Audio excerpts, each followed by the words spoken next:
Joe, did you watch Smackdown Friday night? I did actually. Interesting. Well, Conan's not doing the review with us, Yeah. but pretty basic here. They're setting up for everything is geared towards Survivor Series. Mm-hmm. So it's kind of like gang fighting is the theme. Was the theme on this show and the theme on Raw too. So Right. The Brutes came out with McIntyre, and Sheamus asked the crowd how they were doing. Recall the rivalry he had with McIntyre over the years. He created mutual respect and created a bond so strong that he asked Drew to be his best man when he got married in New York 3 weeks ago.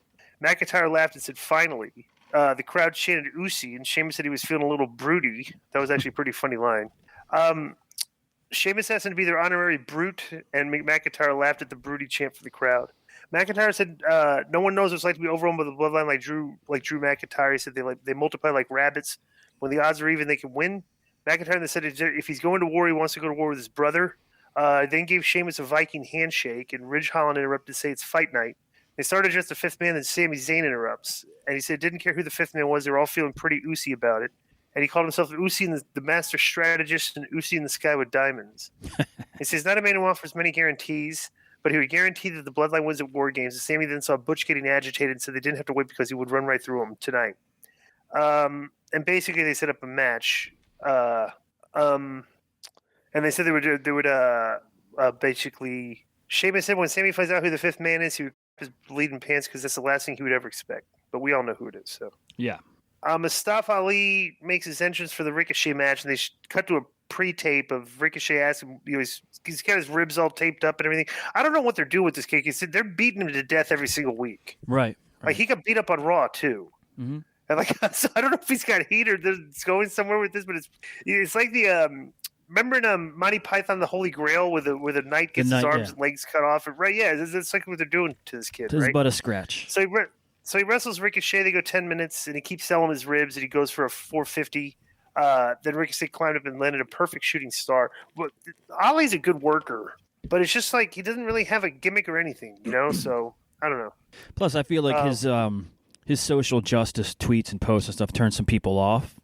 I mean, obviously it appeals to some of the audience, but some it's going to turn people off. Right. Backstage, they go to the Bloodline, and Jey Uso accosted Sami for speaking on behalf of the Bloodline, told him he shouldn't be making guarantees. And Jimmy said, he said, well, what do you mean? I'm just guaranteeing we're going to win. You don't think we're going to win? And Jimmy stepped in and told everyone to get on the same page because Roman was on the way. And Sami stepped away, and Jimmy said they had Bloodline business to handle later tonight. And Sami stepped back into the frame and dapped up Jimmy and told him he would tell him more about the thing they talked about later. Jey asked if Jimmy really liked Sami, and he said yes. And Solo refused to give an answer. So... Everything with that group is gold. Everybody's got a defined character, and it must be a real blast to write for, too, those guys. Right. Bray Wyatt plug aired. Cole and Barrett, I guess, were unaware of it and introduced a video package to show the match between the Usos and New Day. They did a New Day package. So backstage, Caleb Braxton interviewed New Day, and Xavier Woods had a new mustache. That's interesting. Mm. They expressed being in a bad mood and spoke about how disappointed they were in themselves, and Imperium walked up and told them they were everything that's wrong with wrestling today. They mocked the trumpets and the dancing and said it was up to them to restore the honor to the mat that they find so sacred. Then Woods and Kofi mocked them back by doing their pose and said Gunther looked like Lurch from the Addams Family. True. Woods said they'd find a tag partner and meet them in the ring, and Gunther accepted and said they'd proven their point, basically that they're acting like jackasses, and Woods told him to go answer the door. Emma walked up to Madcap Moss backstage, and she gave him a water bottle and said tonight it was about revenge. She says she knows how great he is and told him to use his speed as a weapon because he's more athletic than Cross. So Cross and Madcap Moss have a match, and they wanted this 50-50, but it's like I thought Cross was selling too much in this. Yeah. He argued with the ref as Scarlett slapped Moss across the face, and Moss recovered and hit the ropes at high speed, landing a shoulder tackle. Scarlett argued with Moss, and then Cross snuck up and reapplied the cross shack, and Moss quickly passed out. So you can see he beat him with the cross shack, and after the match, Emma ran down to check on Moss. That's obviously leading to a mixed tag. Yeah, I was going to say, yeah. Yeah. The light. Okay, this is good. So the lights come out, and Bray Wyatt's entrance plays, and he comes out and basically says he always felt like changing is impossible, and he was taught to be strong and to take, and that fair is respect. He mentioned the path he left behind him, and it was packed with ashes and blood, and questioned why he does the things he does, whether he could actually change. He said if he was LA Knight, he knows he would handle the situation and makes him sad. So After a pause, Wyatt said he wanted to apologize to LA Knight, and the crowd booed. And Knight's music hit. Knight walked out and said he was confused by the apology. He said Wyatt was talking about respect, and when he looks Wyatt in the eyes, he thinks he earned his respect by not fearing him. Knight said he's not sure what to think of his apology. He walked up to Wyatt and slapped him right in the face. And he quickly walked away and said they were even. Apology accepted. Wyatt said they were even. Said there was a lot he wanted to do to him. He was going to fight the urges. And Wyatt told him the next decision would affect the rest of his life and put out his hand and said they were even. Knight smacked him again, backed away, and he told him it was 2-for-1 special. And Wyatt looked incensed but did not attack him. So I don't know what they're doing. It's like this got LA Knight over. Yeah, I mean, and it's making Wyatt look like a very weird. Like I think people are very confused with Bray Wyatt right now. Yeah, I guess it's eventually. Go ahead. Yeah, hopefully it'll come to something. So yeah, I think eventually it'll lead to obviously Bray snapping or something. Maybe it's even a new character. The Fiend comes back to be a Knight, but either way, I'm glad it's not what anyone really predicted for Wyatt's first feud. But I'm glad to see LA Knight get the screen time and the mic time for sure. Yeah, backstage, Cross was approached by the Usos, asking if he's the fifth member, and he said he's not a follower. The Usos asked if he wanted to make a name for himself on the back of the bloodline. He said no. He replied, when he comes for Roman's titles, and he will do it by himself on his own time. Then we do Shotzi versus Shayna. Shotzi wins this with a surprise roll-up. Yeah. So that was interesting.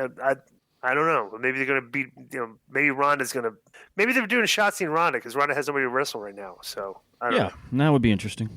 Yeah. So after the match, Megan tried to interview LA Knight, and he said he's on his way out the door, and he told her he doesn't stick around after he finishes with work. So then they do a they are doing Ronda versus Shotzi at Survivor Series for the title. So there you go. Okay, all right. So backstage, LA Knight was found laid out on emergency equipment. Obviously, Bray Wyatt beat him up. Yeah. Imperium makes their way to the ring. New Day come out. We do New Day versus Imperium. Braun is their partner. Okay. Braun and Gunther. I like the way they sold this stuff because Gunther would chop Braun and Braun would like get aggravated but not sell it like everybody else does, Yeah. And but basically, Kofi pins the heels, and after the match, the team announced the bracket for the SmackDown Cup. Then Braun was interviewed by Caleb Braxton. He said he's looking forward to taking the title off Gunther after he wins the tournament. Then Ricochet walked up and said, "Hey, wait a minute, I'm in this tournament too, so whatever." So they're doing Butch and Sammy in a quarterfinal SmackDown World Cup match, and the winner will face Escobar next week. So this is interesting, right? So they do a deal where there's some chaos at ringside, and with the heels and the baby faces, and basically Sammy sets up for the Helluva kick, but Jey Uso got shoved into the ring and was in the way of Sammy kicking him. So Sammy's like, "What are you doing?" And then Butch got at the bitter end and pinned him. Mm-hmm. After the match, the brawl continued, and Roman's music hit. He walks out and starts wrecking everybody. And Sammy, so basically, Sheamus and Reigns square up. They go at it. Sammy gets involved to bail out Roman, which lands a Superman punch on Sheamus.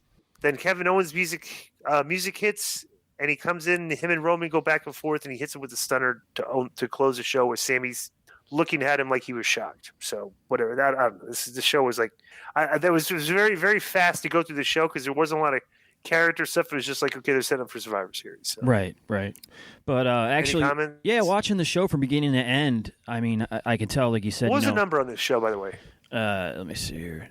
But it was like a paint by numbers show. But that actually, WWE paint by numbers right now isn't so bad. So it was a good show. It moved pretty quickly. There was a lot of different characters and talents and personalities involved, and I did enjoy it. But let me see. The rating was it says it tops all of TV in 18 to 49 demo, and also averaged 2.232 million viewers on Friday night, just down 1% from the previous week. So they're hitting that 2.3 number every week. That's nice. Yeah. So, all right. Well, that's been our SmackDown review. Enjoy the rest of the show. There you go.